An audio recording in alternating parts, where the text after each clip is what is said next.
And welcome to you, members of the media that are here. Welcome to you that are joining us live on GVD TV as well as Facebook on our various platforms. But this morning, we want to focus on the crime situation, which continues to overwhelm all of us in St. Lucia.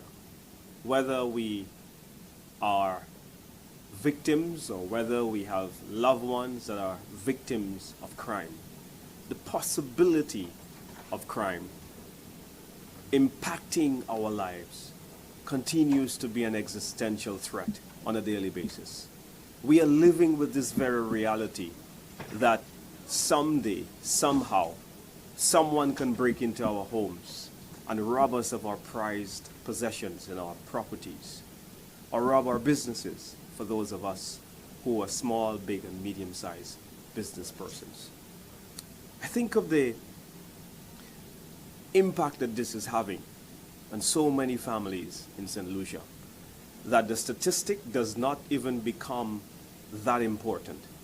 I think of a lady, Kimberly Delia, who was shot in her home, and some say in the presence of her little son who saw this ordeal. I think of the pain that he goes through today. I think of the scar on his life.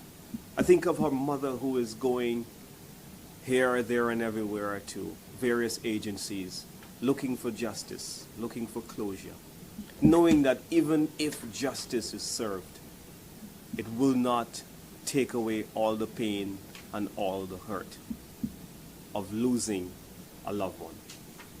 I think of the young preschool girl from Babino who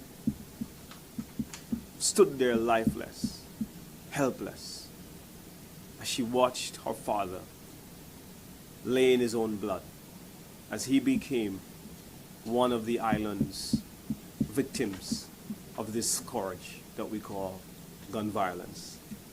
I think of the 13-year-old boy from the constituency of Mikut South who was gunned down, who became a victim of this crisis that we face today in our country. I think of what his parents are going through.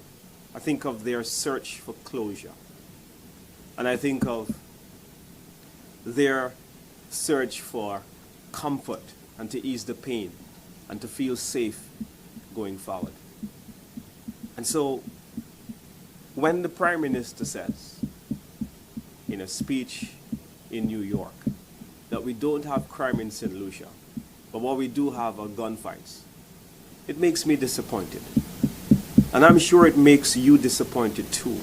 I'm sure that these families that are still suffering from the agony and the pain are disappointed by the suggestion that we only have gang fights. I think of a situation in my own constituency where at least 2 people lost their life at a social activity in the community of Baden in the crossfire of 2 individuals having an altercation. Think of a young girl who went out that very night to the street jam to get something to eat and go back to the comfort and safety of her home. But she never made it back home. I think of so many families that are there searching for justice, searching for closure, looking for help. And all they get instead is that my father was the policeman. I am not. These people are looking for leadership. They are looking for safety. They're looking for the comfort of going to bed at night knowing that I am safe, my children are safe. No one should feel like a prisoner in their own home. No one should feel like a prisoner in their own community, where people have opted now not to go out because of the fear that they could lose their lives because of the crisis that we feel right now, the crisis of gun violence. It is regrettable that the government hasn't come up with any solutions. But every time the conversation of crime comes up, the Prime Minister tells us that it's a regional situation, as if this makes it justified, as if because there is crime in Jamaica and in Trinidad, that St. Lucia too should be right up there with the worst statistics in the Caribbean as it relates to crime. So it is disappointing to hear excuses being made rather than finding the time to bring about real solutions to the very problems which confront you, the people of St. Lucia, and your safety. You know, I agree with the former Prime Minister Kenny Anthony when he said that everything that we have tried have failed. And we need to find new remedies to solve this national crisis which continues to afflict all of our people in St. Lucia. I'll tell you this. The United Workers' Party is sure of a few things. One, we are sure that we have to invest a lot more into the lives of the people of St. Lucia, especially the young people, so that our investment in social programs, in training programs, which we have started through NAPS and various institutions to give young people an option to go overseas and to work and to go on the cruise ships and to continue creating jobs in the South, so that in our rural economies, which have been affected because of the decimation of the banana industry, that those young people too can have options to work in call centers, in Viewfort, so that they are less vulnerable towards illicit activities that may cause them to run afoul and get involved in crime. We are sure that we need to invest a lot more in our justice system. Think of the young boy shot in his car by police, a 17-year-old. And the DPP said that even though this has happened 5 years ago, this file has not reached him, much less to be tried in a court. Think of the frustration of that family. Think of the lack of confidence that is building up day in, day out in our justice system.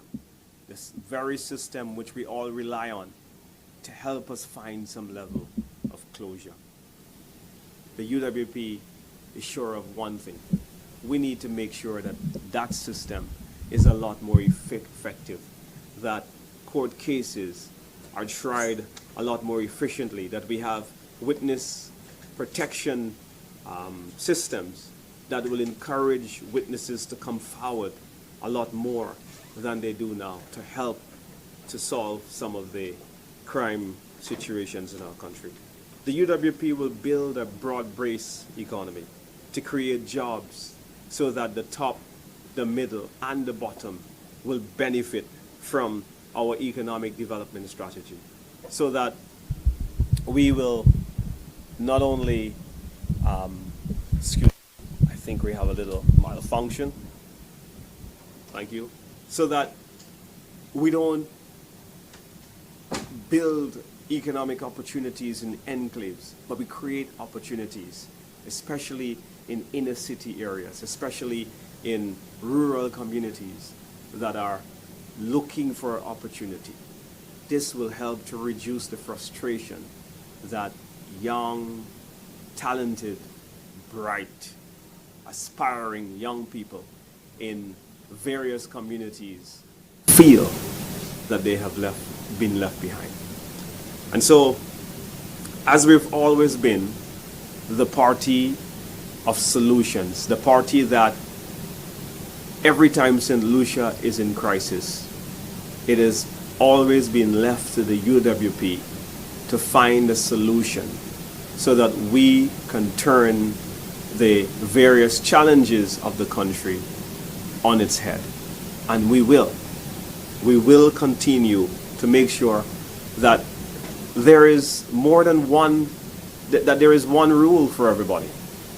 We see now today in our country that the politicians, they have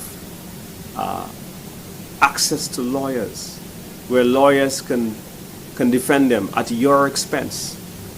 You, the taxpayers of this country, have to pay, for example, for McLeod Emmanuel, who has to be tried in a court case because of the CIP scandal. The CIP unit, as you know, is being accused of white-collar crime at a different level. Crime, the crime of money laundering, the crime of wire fraud, and the crime of collusion. And so, therefore, you, the taxpayers, have to pay for this personal case. This means, therefore, that when you have got a case, because you're not working for the CIP office, because you don't hold a big ministry within the public service, oftentimes you have to meet the very expensive cost of trying to find justice. Very often that cost is out of reach of you, of your family. You have to put up your property, you have to mortgage. I know of someone who was on remand for quite a few years, and his entire family came together and put up their land as surety so that he can be out of jail for a crime that he has not been convicted of yet. But it's a different situation, a different ball game for people in high society. It brings me back to another famous Kenny Anthony address, where he said that crime in St. Lucia is facilitated by politicians, by public officials, and leading businessmen in our society. But very, very, very often, we don't see those types of people going before the courts, going before the prisons. It's always the ordinary people of St. Lucia that does not have access to top lawyers, that cannot afford our justice system, that cannot afford to pay the lawyers who can sometimes be as much as $1,500 an hour. And so we are in a quagmire. The United Workers' Party, therefore, will consider strongly to invest in legal aid so that regardless of who you are, you can have justice available to you in these situations when you're trying to find closure for a loved one who have been affected because of the crime situation. And so I want to stop here now, but to say to you that Scripture informs us of this. Weeping may endure for a night, but it tells us that if we have the faith, that joy and comfort comes in the morning. I thank you.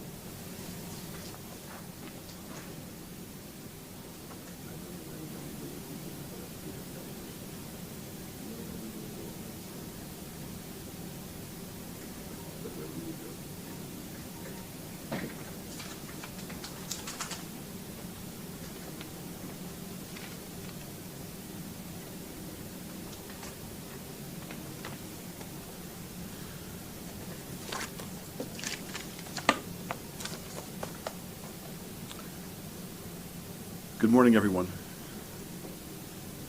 I want to thank Senator Fady for that presentation. Crime, I think, is being grossly underestimated in this country as to the impact it's having on St. Lucians. Going through my own experience in my own constituency, I have really come to appreciate, probably more than ever before, watching what the family and also the community have had to go through.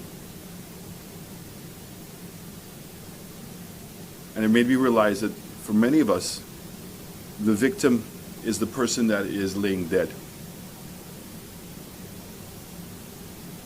And as sad as that is, and we've heard some horrific stories lately, but that's just the beginning. The victims are the parents, the victims are the siblings, the victims are the neighbors, the victims are the kids who went to school, and in our case with Mello. The victims are the ambulance drivers. The victims are the nurses and the doctors. And because we are not recognizing that those persons are victims, there's no counseling being offered to them. So what we in the opposition are picking up from persons that we're in dialogue with is that people are in trauma. And that trauma is paralyzing and leads to anxiety. And that anxiety leads to worrying and stress and a change in behavior. And that trauma, every single time that there's another killing, causes people to remember, to go through what they went through. And so the clear issues of crime, the fear is there. The impact it's having on households, their mental health, and the impact it's having on our economy are there for everyone to see. And this is not something that needs to be trivialized. And this idea that I'm doing everything that I can do is not enough. And this is why I want to remind us that one of the things that we recognized early was the change in the kind of crime. That we're seeing a substantial increase in gang-related and violent crimes. And this is why we thought that the government ought to have learned from our experience in COVID and implemented a command center for crime. That we don't wait 1 year to see the statistics to understand and appreciate that the policies are not working. It has to be much more reactive, and there has to be a deeper understanding immediately. So this idea that by appointing more ministers in government to look after crime, even giving someone a title of crime prevention and creating a false expectation for the public is not working. And I think that, again, Senator Fede, I want to thank you for your presentation. I'm here this morning because following up on the meeting that we had in the Boulevard, during my presentation at the stage, I made certain demands on the government. And I have now put pen to paper and are about to publish an open letter to the Prime Minister. So if you'll give me an opportunity just to read very quickly the letter. Letter is addressed to the Honorable Prime Minister. And it says, Dear Prime Minister, we write to express our deep concern over several critical issues currently affecting the nation, particularly regarding the rising cost of living and the careless actions of your government in respect of the Citizenship by Investment program. We warned against allowing the price of gas to exceed $14 per gallon, yet you allowed the price of gas to rise to $17.95 per gallon, and is now being maintained at the high price of $16.50, with significant implications for the cost of doing business and households. Bus fares have risen, and it is clear they will not decrease. Similarly, the cost of bread has increased, and there is no expectation that this too will return to the previous levels. The rising price of oil on the world market was deemed a significant factor in the inflated cost of gas at the pump.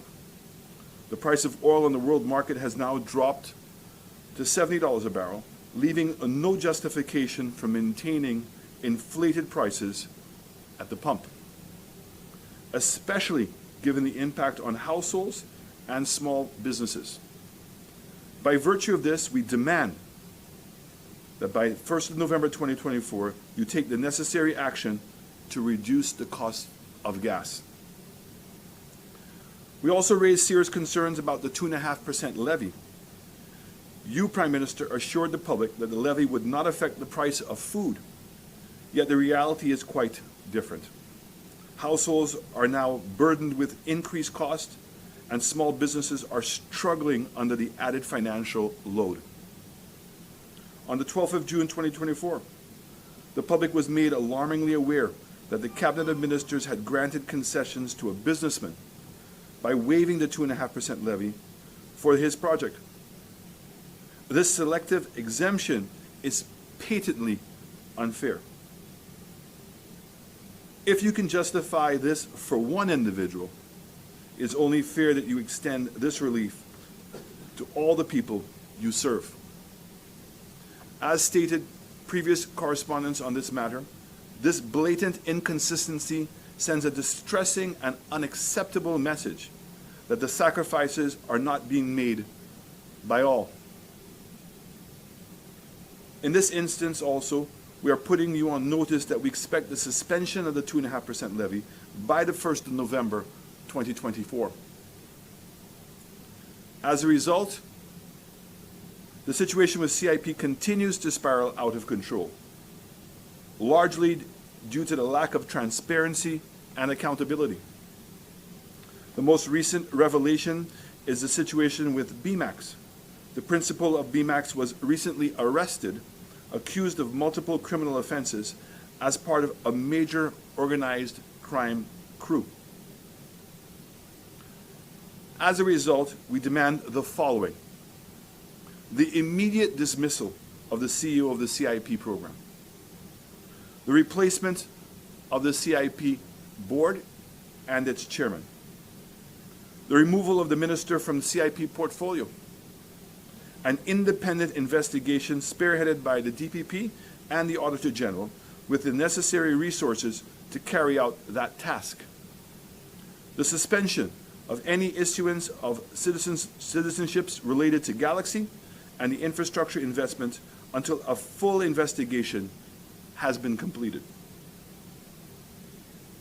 Prime Minister, life is being made increasingly difficult by unnecessary financial impositions and the recklessness of this administration. It is clear that the people of St. Lucia have lost confidence in the integrity and the trustworthiness of this government. The overwhelming evidence of deceit and betrayal by your administration has made it evident only the will of the people can bring about the necessary changes. As a responsible opposition, we will continue to demand immediate corrective measures that meet the expectations of the people. So I want to say that the opposition, in going around the country and meeting with businesses and also with individual citizens, have come to really appreciate the impact that the price of gas is having on this country. It is affecting households, cost of electricity, and because businesses are having to pass on the increased price of gas of their operating cost, is increasing the profit margin that they're required to succeed and to stay alive. And this is creating a horrible spiral effect, where what we're seeing is that prices are going up, people are having less and less money to spend, and therefore consumption is now starting to bite, and we're seeing some small businesses having to now close their shop because they cannot afford to remain in business due to the increase in cost and the loss of business. The government was warned that it was better for government to absorb the increases in global prices of gas because we expected it to come back down. We said that if you allowed the price of gas to go past the $14, that it would have long-term implications for the cost of bus fares and bread, just to name a few. And sadly, so said, so done. The price of a barrel of oil has been below $70 for the last 6 months. and in the last couple of months dropped to $70 or slightly higher. And if you calculate that, there's no way that the excise tax on gas should be higher than what the statute calls for. And so we're demanding that this government do the right thing for the people and to give some relief to people before the Christmas season. And we're demanding that they drop the price before November 1st to below $14 a gallon.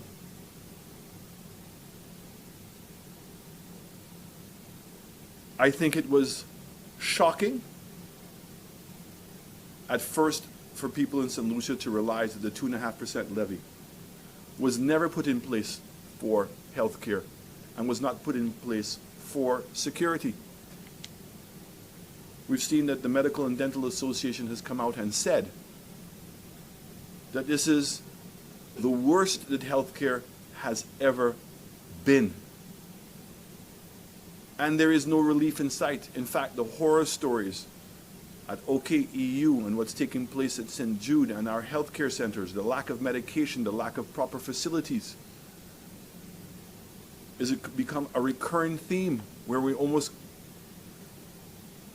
growing to expect that kind of standard with no relief in sight.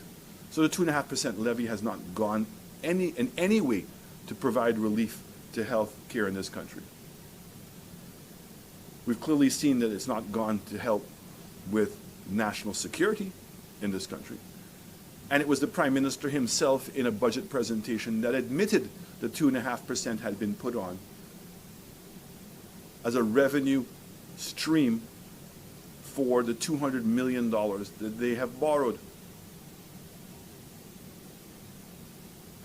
The Prime Minister looked in the camera when all of these things were revealed and said to the public of St. Lucia, make the sacrifice, which included the poorest of poor, which included the elderly in this country who don't have any additional monies coming in, and ask them to make the sacrifice for their country. And for us to only find out that sacrifice was in vain?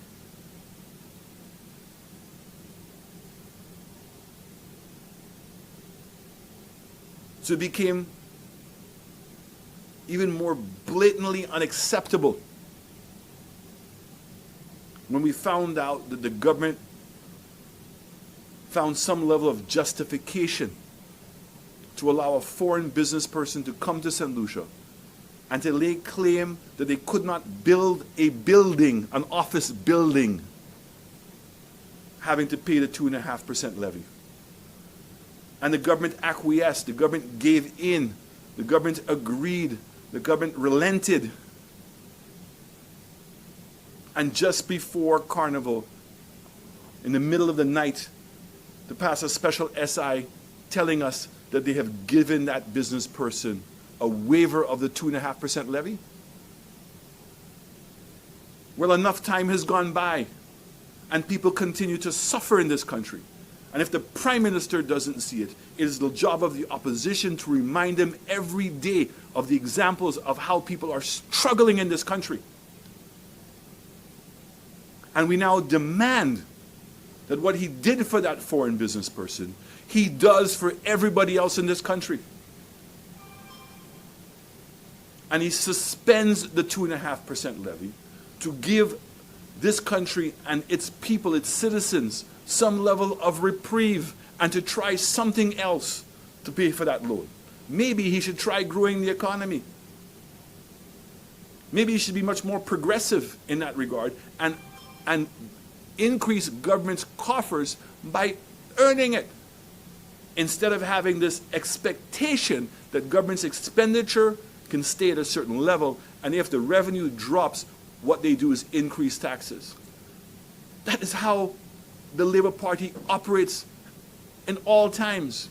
They operate on entitlement, and we are demanding, for the sake of the people in this country, for the sake of the mothers of this country, who are going out on a daily basis and having to make those tough decisions for their family members. We're asking for the sake of the small businesses in this country that the government suspend the 2.5% tax by November 1st. The issues surrounding CIP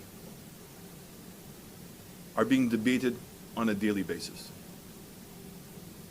The fundamental concern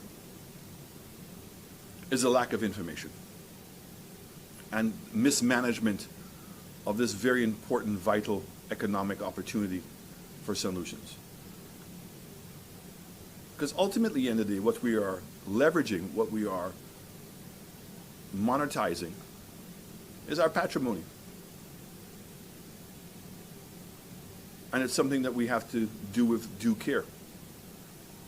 We're not the first country in the world to invite people to become citizens in our country for economic opportunity. We've seen developed countries go and get the best and the brightest and the richest people around the world and offer them all kinds of opportunities to become citizens of their country.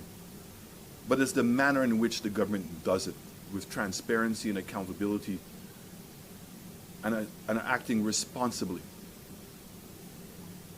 So for those persons who say to me, I understand that something is wrong, but I really don't understand the details,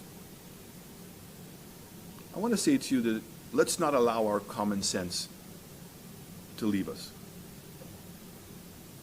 We had a donation program for 100,000 US dollars, and since we've signed a new memorandum of agreement, that has gone to 200 and something thousand dollars.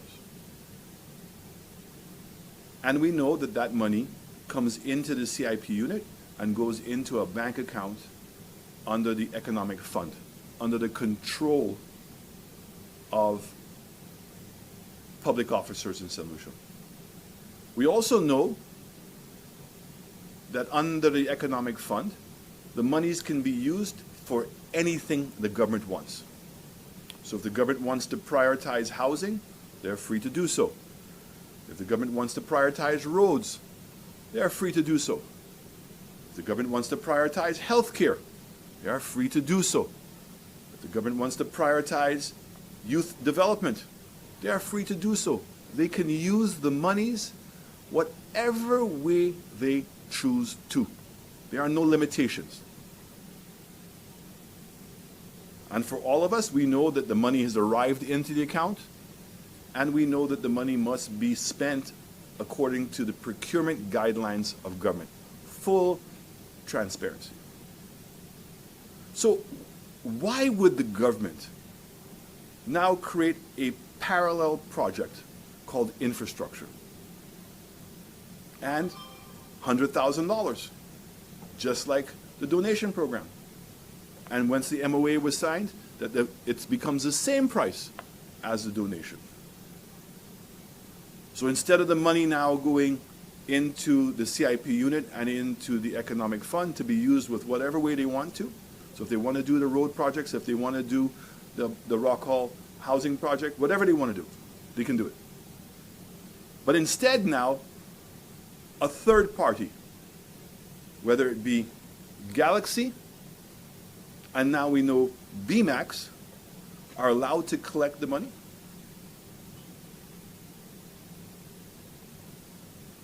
A simple question is, how much money are they collecting? Where is the money going? We can't get an answer. And what was even further alarming was the revelation by Galaxy in a press statement to say that not only were they collecting the money, but they were collecting the fees.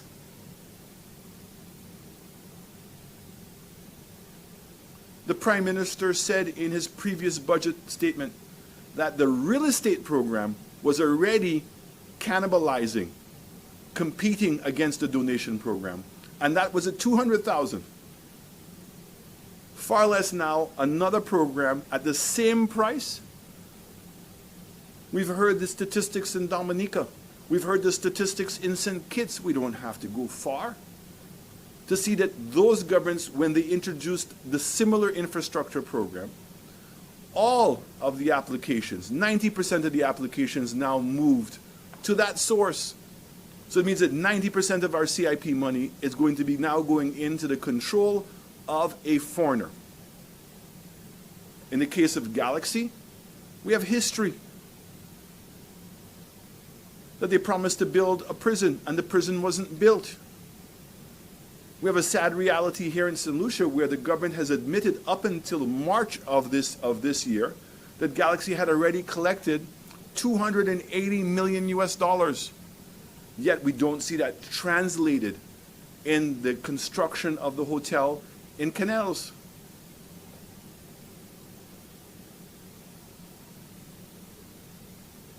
When I hear people say, oh, Mr. Chasney, you have to catch the people with their hand in the cookie jar. I said, but what happens when they take the whole cookie jar? Because that's what's happened. Why? Why would the government do this? And how is it that the government, if they are doing it, cannot justify it to you? Not to me. To you. It's your citizenship. How is it the government cannot justify that? How come they cannot give you an explanation? Instead, they offer you excuses. That somehow the opposition has some ulterior motive behind asking the questions. And what are they doing? They're following the same playbook that existed in St. Kitts and the same playbook that existed in Dominica, where the governments of the day accused the oppositions of being enemies of the state, that the opposition did not want to see progress taking place, despite the fact that there was revelations of millions of dollars going into people's bank accounts. And I'm saying, wanting a house, wanting roads, wanting to see an improvement in our country, these are good things.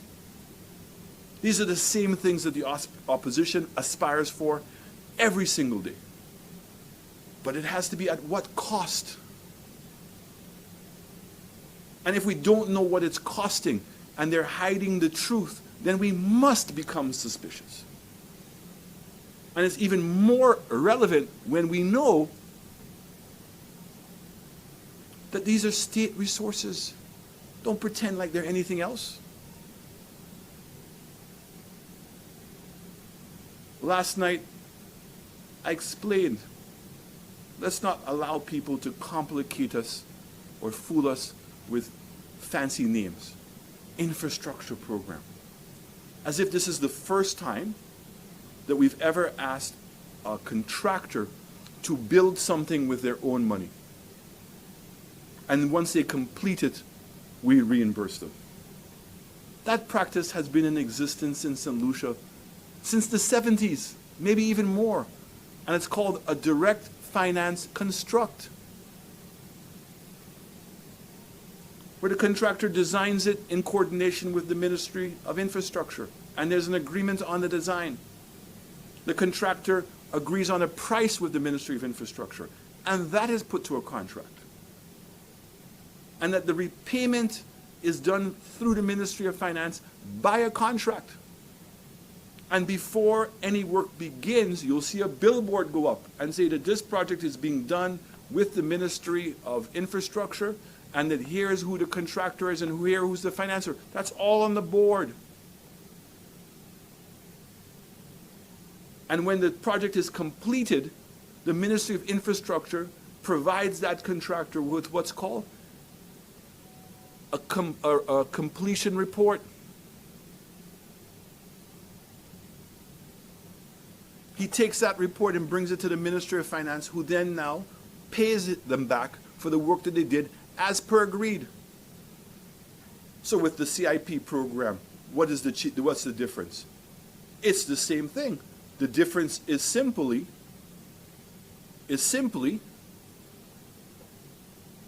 that instead of being paid from the coffers of the state, the consolidated account, they're being repaid through the use of CIP passports. But that has to be by contract. So we are, again, been demanding that the government provide transparency. We have no idea what are the infrastructure projects that Galaxy is going to do. We don't know. We woke up on Monday like everybody else and saw this story now with BMAX. That is frightening. And it's for the government to provide the clarity. I'm asking the question.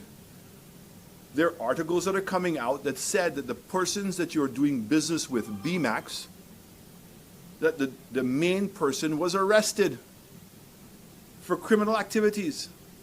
And the prosecutor described BMAX as a criminal organization.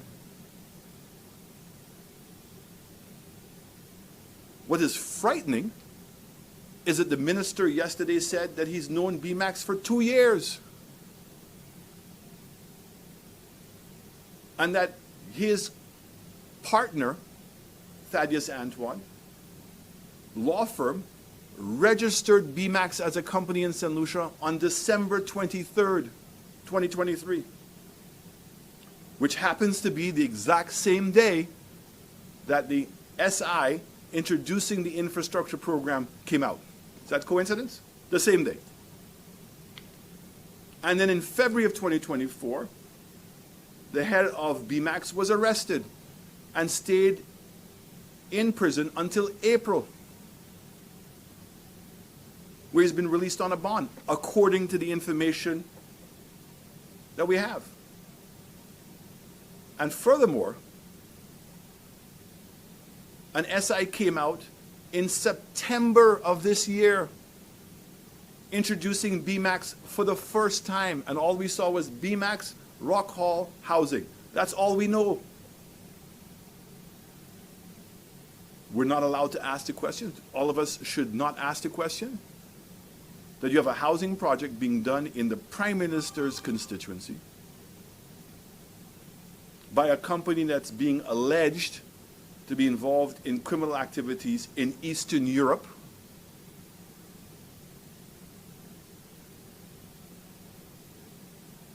And we're going to hear that he knows nothing about it. This is why we believe that many people, certainly internationally, and I know some people in St. Lucia, and not enough people in St. Lucia, have lost confidence in the government's ability to manage this. And because of the mismanagement, they are exposing many businesses in St. Lucia, including the agents, but they're exposing us because the government is acting on our behalf. And we are the ones to pay the price. We're the ones who are not going to be able to get a visa. We're the ones now who want to be able to receive money from our loved ones, or to send money somewhere, or to do business internationally, are going to be impacted by the tightening of the correspondent banks. This is not a threat. This is already happening. Countries have lost their visa-free access. Prime ministers who've remained silent. Prime Minister in Dominica, all of a sudden today he wants to have press conferences and now be able to provide explanations with no proof of anything, but yet the people are feeling the pain. Let us not wait and allow history to repeat itself. Let us come together and allow our will, our demand for democracy, and in that democracy, transparency, and no discrimination, and no intimidation by this government. And so, if in fact the government by November 1st does not acquiesce on these simple requests, which are not overly complicated, lower the gas price below $14 where it should be, and give the people relief. Suspend this 2.5% tax, which has caused significant pain and harm to your economy and to the households. And to bring back some level of credibility and transparency and accountability to our CIP program. And if you don't do this by November 1st, we will have to organize the people to let them for the government to hear their voice. So again, thank you for the opportunity today to express these issues. We are doing this because we are listening to the voices of the people on the ground. We are feeling the pain, and I'm saying to you that anybody who is suffering in this country, we feel that pain. And that is what our sole motivation is about improving quality of life in this country. So I thank you very much. Dogo, sir, there are some questions here from the media via WhatsApp. So the first one is, what impact do you think the crime crisis will have on the economic and social development? The crime crisis is already having an impact. As I said to you, that the unseen thing in crime is the mental health of our country. And as I said, I think that the country is in trauma individually. And that trauma is causing anxiety. And I think in many ways people are not going out. People are scared to be in public. Single mothers, we're hearing the stories of now who are demanding that their roads be fixed because they don't want to park the car away from their home anymore. The expense that people are going through to increase the security in their own homes. And small businesses are feeling the impact because people are not going out. So between the high cost of living and now the fear of crime and what it's causing, and the fact is that people have lost confidence in this government to provide any solution. All the government seems to be providing is excuses. But yet when we look at what they're doing on the ground, right? How can you think that you can solve the problem of guns in this country without tightening up your borders? So I remember when they had this thing where, when they paid people to take away their guns. All the people did is use that money to go and buy more guns. I mean, some people are telling you it's easier to buy a gun in St. Lucia than going to SNS. Get home delivery, right? So when they got rid of the dogs, when they didn't do the border control, and we're seeing questionable organizational changes in the police force, everybody loses confidence in that. So you can't solve confiscating illegal firearms in St. Lucia until you prevent the guns from coming in the first place. Yeah. Second question, also from WhatsApp. Hillier has said last night in the news that government will look into the arrest of the principal owners of VMAX, St. Lucia. Are you disappointed that there were not better due diligence done? Yeah, I mean, I just want to read from a story that came out from Montenegro and read what the quote was. I mean, I think it's alarming. It says, and it's quotes, it says, this is from the special prosecutor there. It says, based on several months of coordinated action by the Special State Prosecutor's Office, the Special Police Department, and the European Union Agency for the Cooperation of Law Enforcement Bodies, Europol, by order of the Special State Prosecutor's Office, the officers of the Special Police Department, with the assistance of the officers of the anti-crime sector, deprived AM, GV, DJ, DB, MM, and RR due to the grounds of suspicion that they committed the criminal offense of creating a criminal organization and the extended criminal offense of smuggling.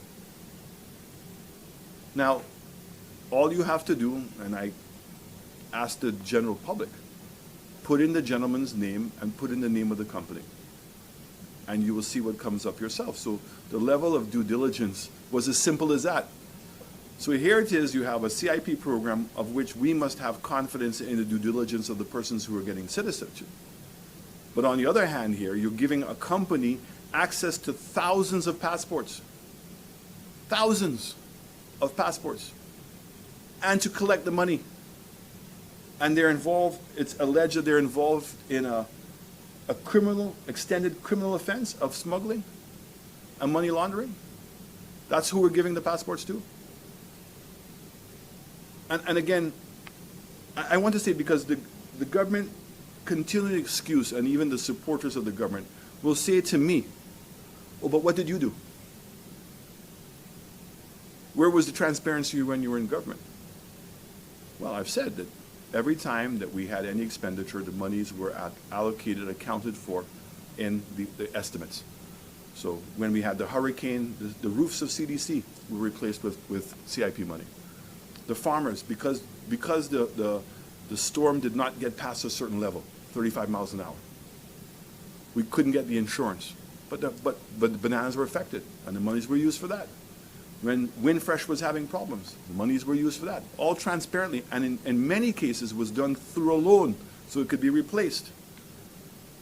And again, I want us to understand what they're attempting to do with that question. And there's a very simple answer to the question.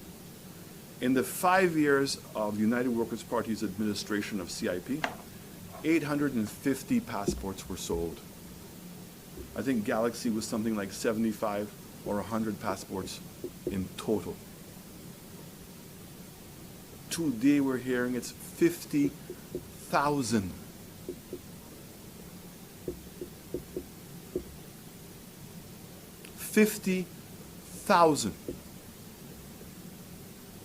Because we're only hearing about 13,000 files for Galaxy. Up to now, nobody has told us how many files that BMAX has. 850 on the United Workers' Party in 5 years, 50,000. How does that happen? And the reason why we sold 850 is because we knew of the discounting that was taking place in the other countries. So when you look at the number of files and passports that were being sold in St. Kitts and Dominica during that period of time, all of a sudden, St. Kitts falls to what, 45 passports in 1 year?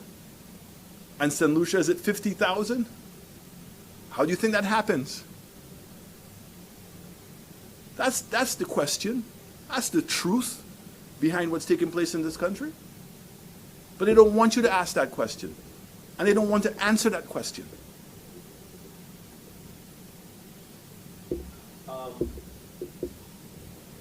What's the next step? Somebody says, what's the next step for the United Workers' Party? You just had a great meeting on the Boulevard. And what is the next step?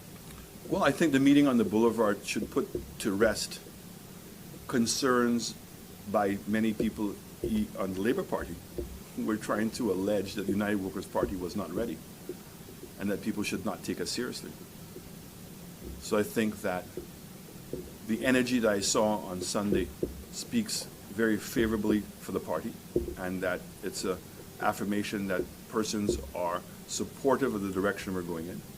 We've now publicly announced 7 candidates, and over the next couple of months we'll be announcing the remaining 10 candidates that we have.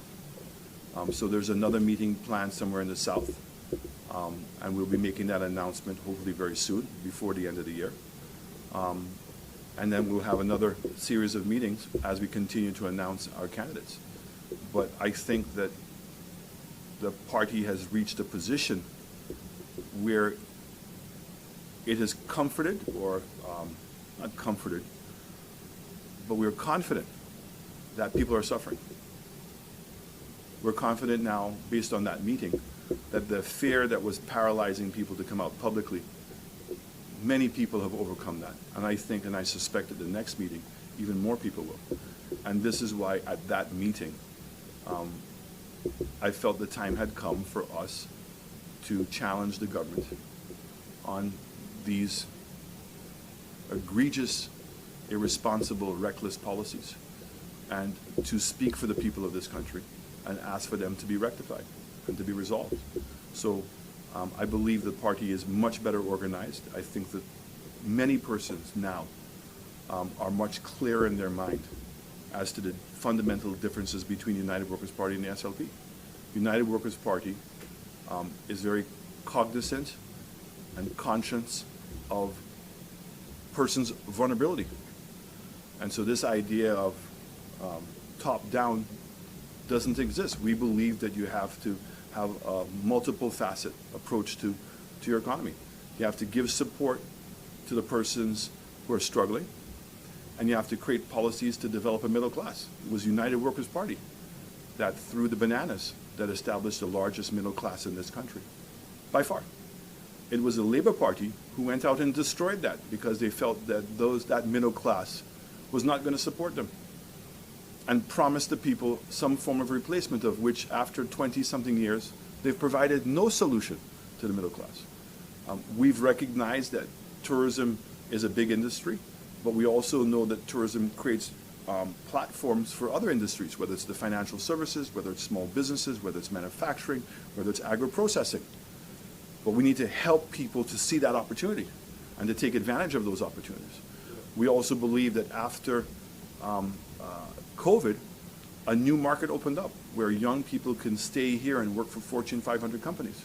So can we create WeWork stations where we provide support to young persons to get access to those markets? But we believe that you have to have a strong middle class, and that middle class also has to be aspirational, meaning that they have to see that their opportunity for growth is not just our local economy, but our international economy, and to start become competitive on a global basis.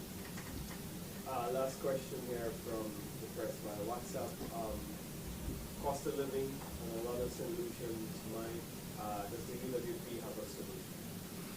Yeah, look, it begins with the fact that you do import inflation. And we've said it repeatedly. There are times in which the government has to use its own balance sheet to absorb some of that inflation because it's temporary. So after COVID, the supply chain issues were only going to be temporary. And so you had huge demand coming up because of all of a sudden COVID was being resolved. And you had supply chain issues. So they couldn't meet the demand. So what did it mean? It caused prices to go up. That was going to be temporary. So what do? You allow what's happened here, where now the price of bread and the price of buses have gone up. When are they going to come down? And then yesterday or today we heard the announcement of a minimum wage. Again, we've said that the difficulty with minimum wage, there's not one minimum wage in St. Lucia. It's a sectorial minimum wages. Because $1,000, if you're making $1,200, the new minimum wage doesn't affect you. So there are many people in the hospitality sector, many people in the bigger services sector, where we would like to see the minimum wage go up. And I think that this government has lost it because the government has basically, I think, insulted the people of this country. Are you disappointed that St. Lucia is one of the lowest minimum wages in the Yes, but am I insulted that we're the lowest minimum wage? Yes, but I'm even more insulted that the government said that this was a minimum living wage. Very different to a minimum wage.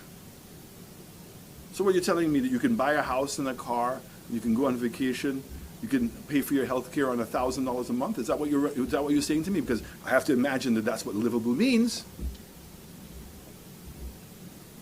And the government continues to want to fool the people of St. Lucia with this unemployment.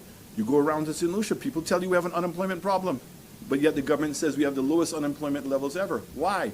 Because they changed the methodology of how you classify a person as being looking for a job.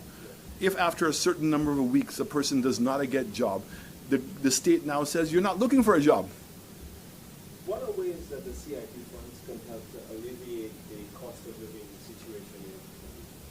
Well, we've said so. I mean, if in fact what the CEO said is correct, and that Galaxy was given 6,000 files for the hotel, which means that that's $1.2 billion, and the hotel only cost $400 million. The $800 million difference, as I said to you, would pay for health insurance for 50 years. No one person in this country, anyone, would have to pay for health care insurance. It'd be fully paid and accessible to everybody right off the bat. We've calculated the money that we don't know where it's gone. If in fact that money was made available to the public, would come to $20,000 per person. And in a household, you're talking about close to $80,000. When we talk about roads in this country, we talk about national security in this country, where all this money could have gone, and we're not seeing it. Yes, sir. Good morning, Mr. Leader. I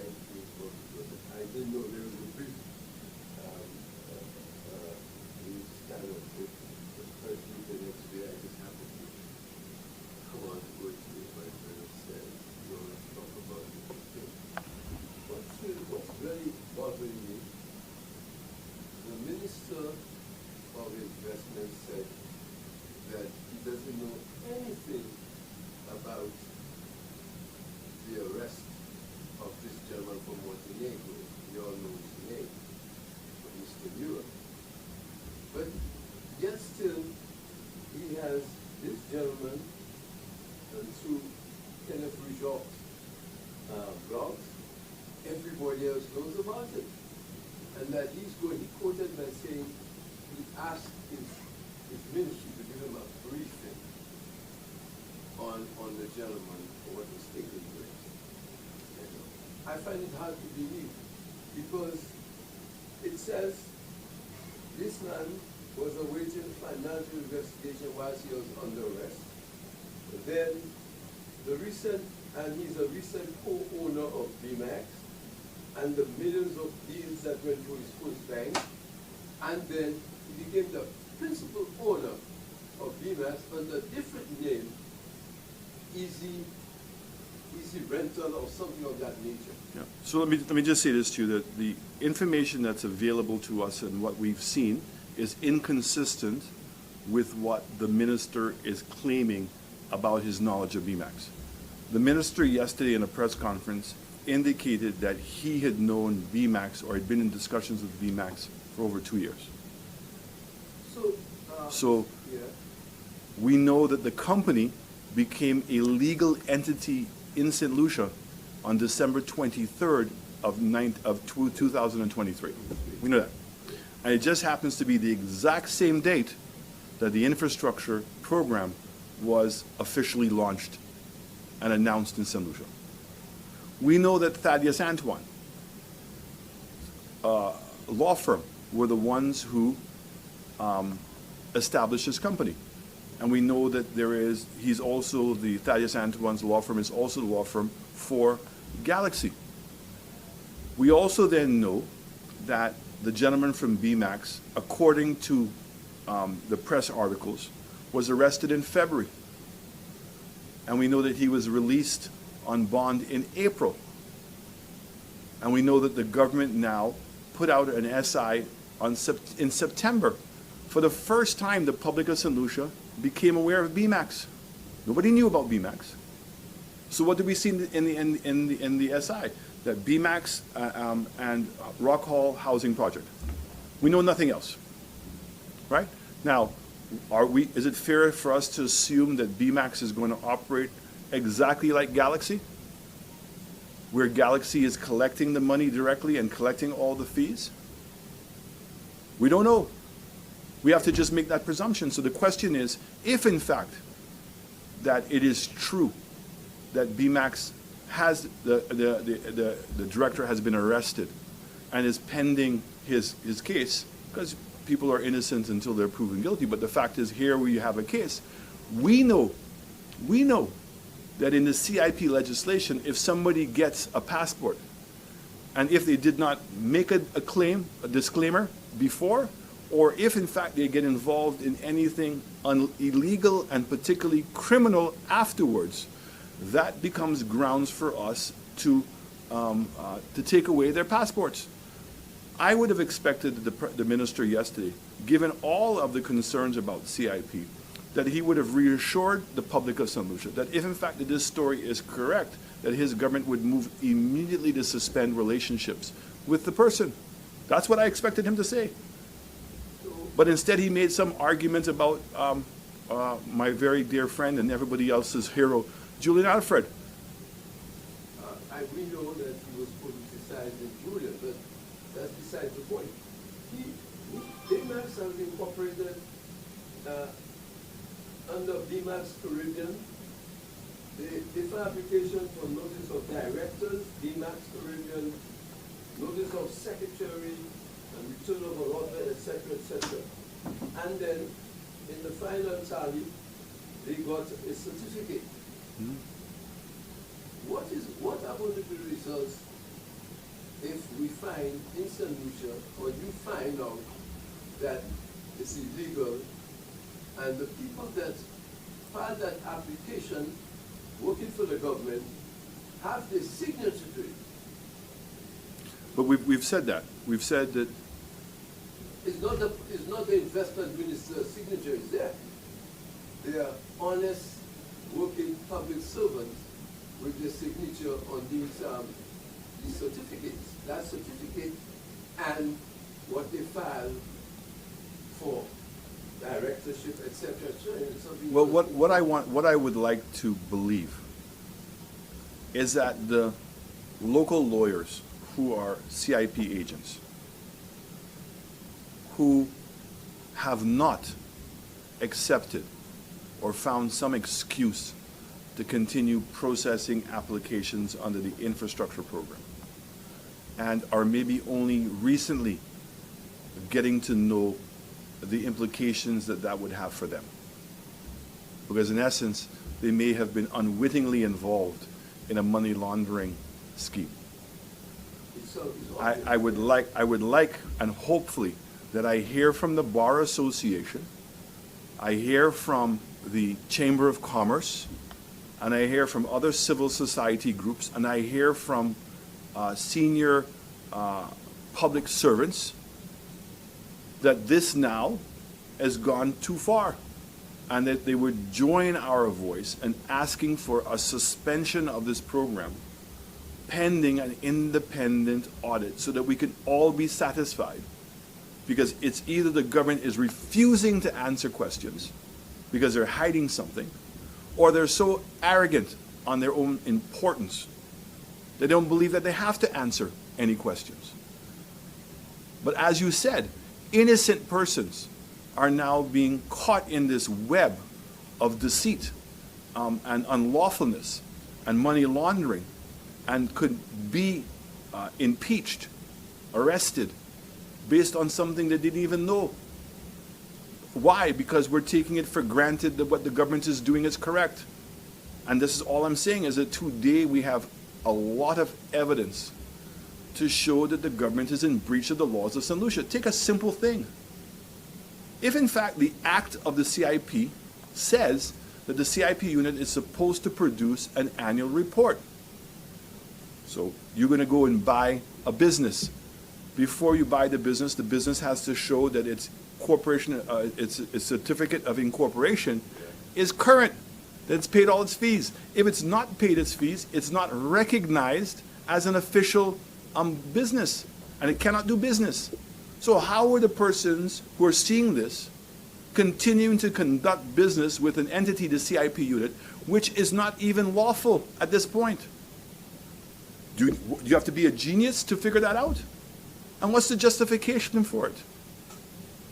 What I wanted to ask you, in that incorporation certificate, he has something, he's a sole owner now, he had a co-owner with him, but he gave up the company, the owner of the company gave him the company as a gift, it's stated.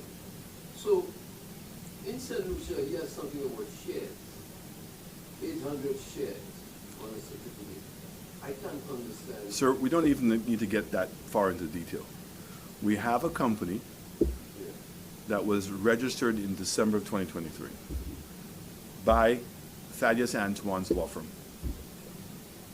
And that company was entered into some kind of negotiations and contract where the government of St. Lucia has recognized them to approve for them to be part of the infrastructure program in St. Lucia, which means that we don't know how that happens. Okay, that's one of the things we've pointed in one of the shortcomings of the legislation, because there's no guidelines, there's no regulations that tells us how a person becomes appointed. We're further concerned in what is happening because there are allegations out in the public to suggest that this company is a criminal organization. Not my words, that's what's being said, Yes. right? So how can you have a criminal organization collecting passport monies on behalf of the people of St. Lucia on the expectation that they're going to do some work? So we don't know what work they're supposed to do. We don't know how much money. And that's why I said you have a direct finance construct process where Anybody who wants to do work and pay for it and be reimbursed after they do the work, that's already set up. There's nothing new in that. And there are things that we would see. Somebody would be able to show us the contract of agreeing on the design. Somebody would show us the contract as to how much it was going to cost. Somebody would show us how much the Ministry of Finance believes that they should be repaid in terms of what's the interest payments, how long it's going to take to repay them. Okay? Before the work begins, we see a sign go up, and it tells us who's doing the work. We've not seen anything. So the fact is we have what appears to be a fictitious project with companies that are acting unlawfully and in breach of our own laws. And the government is turning a blind eye. And the question is, why? I'm not offering an answer. I'm simply asking, why? Why would you create an infrastructure program for $100,000 when you had an economic development program for the same $100,000? And we all know where the money would go. There was no limitations on how much you could use that money for. Why? How do you have a system now where we only had 850 passports, and today we're talking about 50,000, and that does not include BMAX? We have no idea what has been given to BMAX. How can that be? And the minister is trivializing the information that came out by saying that he's going to investigate the matter without giving us confirming to us if in fact that this information is correct. Is he prepared to stop the infrastructure program? Can he accept that there's something wrong with the approval processes that we have, that a company like BMAX could be announced in September when the director was arrested in February? How does that happen? Talking about the blind we have to, I no, apologize. just one quick one. This one is very important. Talking about blind eye, I have documents stating of an agency named Polaris that even though they talked about the MOA amendment to the islands, for the 13th day of August 2024, they were still selling undervalued. Certain lawyers were doing that. So That I just, company named Polaris. I want to say that 11,000, I have the names. I have I know. over 500 names from people from all over Iran, Azerbaijan, 3 Nigerians. I call all the names out, 500 names. I know, but I want us to make sure that we're saying what is out there correctly. I always research and I always I know. have the So truth let me just say this. I have the paper. I can show I understand, but we have to be able to really appreciate what the paper says. you. Yes. Okay? So there was a document in circulation that coming from a local agent here in responding to the CIP unit of where they provided 450 files of applicants that were supposed to be in, from what our understanding is, before the July 1st date. Because there's an attempt here, because remember the price changed.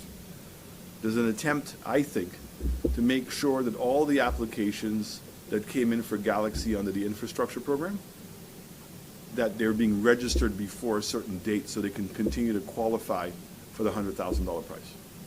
And this whole backdating issue that came out is very, very suspicious. I want to say that there is no evidence of underselling in the infrastructure program. The evidence that we have of underselling is in the Galaxy real estate program. But that's what I was talking about. What we are complaining about with the infrastructure program is that there's nothing to sell, because there's no proper legislation that would allow anybody to put an application in for that program. So here it is that you're trying to secure a price before July 1st. The government has admitted that they said no money has been received. I don't know if that's true or not. That's what they have said. But the point is, if they have not received any money and they have only just receiving the applications, then it should be at the new price, not the old price. So what I'm saying to you, sir, is that every single day that a new revelation comes out, it increases our suspicion that something is wrong, and that decisions that are being made by the government are not in the best interest of the people of St. Lucia. And this is why we are demanding that the program be suspended and that there be an independent audit to determine what the truth is. But certainly the government has not done its job in giving anyone any comfort.